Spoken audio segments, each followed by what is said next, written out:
Muy buenos días, queridas radio escuchas y queridos radio escuchos, televidentas y televidentos.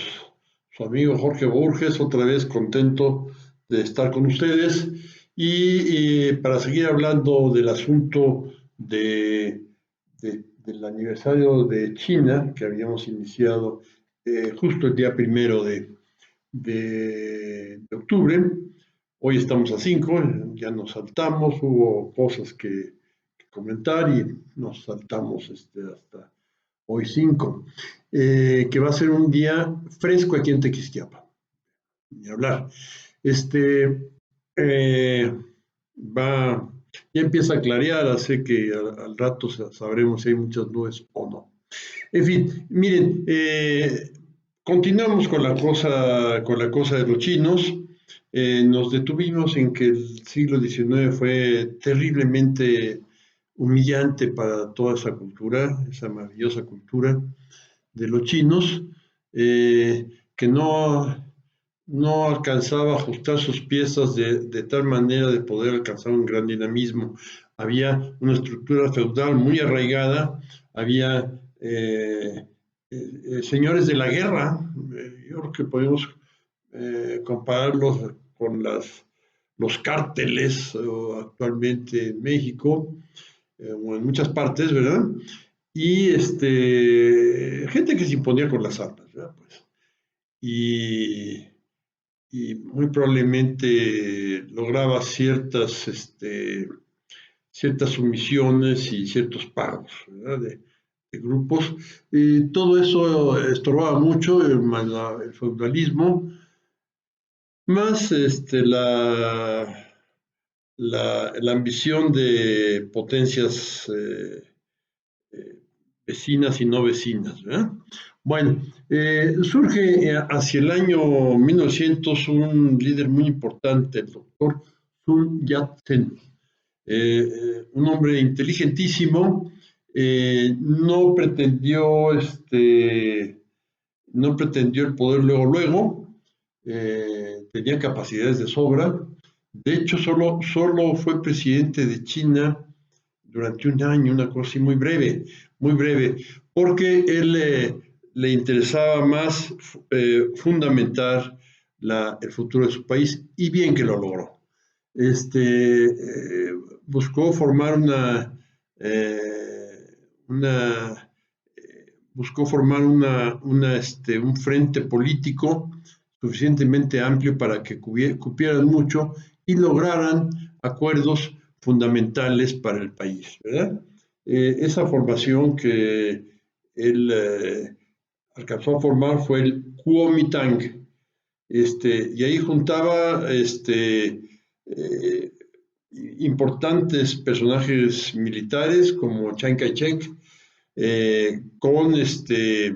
con formaciones políticas muy diversas, entre ellas el Partido Comunista, ¿verdad? Que eran antagónicas, ¿verdad?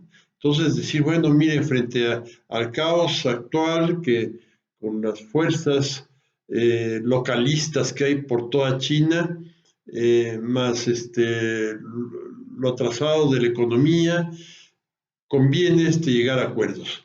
Esto lo conocemos en México. De hecho, el PRI tuvo ese glorioso origen, ¿verdad?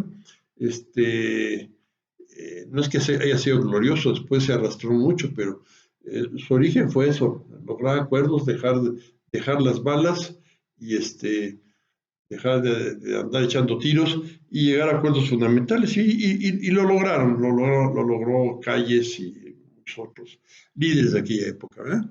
Y allá lo logró Sun Yat-sen, ¿verdad? Fue un hombre muy incansable gestionando aquí y acá, conectando la opinión de con la opinión de aquel, lo logró, y el Kuomintang fue algo que le dio estabilidad a China, eh, una probadita de estabilidad durante unos años, porque luego volvieron a operar fuerzas centrífugas. En particular, un movimiento obrero que estalló en la ciudad más importante de China, que es Shanghái, y en donde pues, Al estallar, pues el Partido Comunista rápidamente lo apoyó. Concretamente, Chou Enlai, que era un comunista un poco o un mucho observante del marxismo-leninismo, que daba el principal protagonismo histórico al proletariado urbano, a los obreros, a la clase obrera. Eh, en el Partido Comunista Chino coexistía eh, con respecto al grupo liderado por Zhou Enlai. Junto a Zhou Enlai estaba, o adicional a ese grupo, estaba el grupo que centraba su fe en el activismo de los campesinos. El líder de esta tendencia pues era Mao Zedong, ¿verdad? Entonces, bueno, así era el comunismo chino.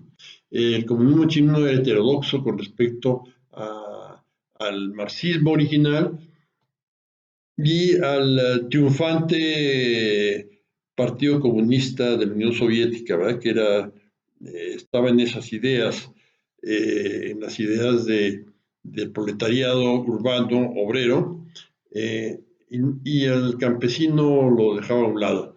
De hecho, en lo que llegó, bueno, un día veremos a lo que llegó cómo se desvió tanto el comunismo soviético, pues de sus propios textos, pues. Eh, en fin, bien. Pero la palabra soviet sí era algo que gustaba, porque soviet quiere decir consejo. Y Mao Zedong lidera la fundación de una república soviética en una provincia al sur de China, o más hacia el Tíbet, en la zona de Jiangxi, ¿verdad? Hay que pronunciarla así según me dicen, ¿verdad? Una república que obviamente pues no era del gusto del poder central, que ya lo detentaba como hombre fuerte Chiang Kai-shek, el líder del ejército chino. Entonces, bueno, tan pronto acaba con señores de la guerra del norte de China, pues Chiang Kai-shek se lanza contra el soviet de Jiangxi. Previamente ahí se había refugiado Zhou Enlai, el gran líder urbano, se refugió ahí en esa república campesina y empieza a trabajar de la mano y al unísono en acuerdos con Mao Zedong. Chiang Kai-shek logra aquietar o desbandar a los señores de la guerra y pues se lanza sobre esta República Soviética, ¿verdad? Era un militar muy dinámico, muy cruel, pero muy dinámico y gran táctico, gran táctico. Al final mostró ser poco estratégico, pero fue un gran táctico. Y entonces se lanza sobre esta república y obliga, de hecho toma la sana visión los líderes comunistas de hacer una inmigración masiva desde esa provincia a otra muy lejana, a la provincia se parecen mucho en nombres, Shang-Chi también. Y es una emigración de un año con el grueso de su ejército, 80,000 hombres, recorren 12,000 kilómetros entre vueltas y revueltas, círculos, volver a empezar, ¿verdad? Durante un año para llegar a Shaanxi. Eh, esto, esto lo logran y es una gran victoria estratégica, ¿verdad? Logran, logran llegar con un buen número de hombres, no con todos, porque tienen que trabar combates por aquí y por allá, ¿verdad? Entonces logran ahí hacerse fuertes y aguantar, surge la invasión japonesa en el año 37, creo, y bueno, ya tenían que volver a pactar los antiguos aliados del Kuomintang. Ahora el Kuomintang está en manos de Chiang Kai-shek, pero tienen que pactar con ellos para enfrentar la invasión japonesa. Lo hacen y durante toda la guerra, pues logran articular Chiang Kai-shek era muy hábil tácticamente, logran articular victorias y resistencia popular, eso era más hábil el Partido Comunista, y pues finalmente al derrumbarse en Japón, pues se gana la guerra, ¿verdad? No es que haya sido el país, China haya sido neutro,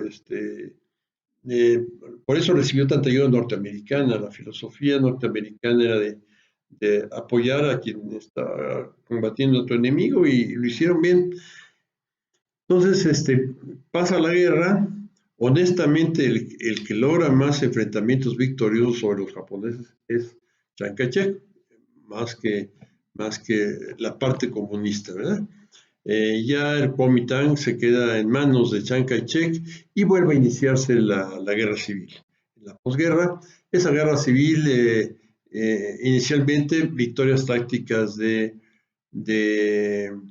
Chiang Kai-shek, pero los comunistas logran reagrupamientos importantes y sitiar y tomar ciudades importantes. ¿Por qué? Porque la población de estas ciudades y de muchas zonas por las que pasaban estaban a favor de Mao Zedong. Entonces logran finalmente el triunfo en la guerra civil y Chiang Kai-shek emigra a Taiwán, la isla de Taiwán, con la esperanza de ahí recibir ayuda masiva norteamericana y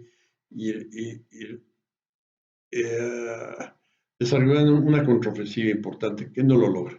No lo logra, pero pues Taiwán logra ser un país sumamente industrial,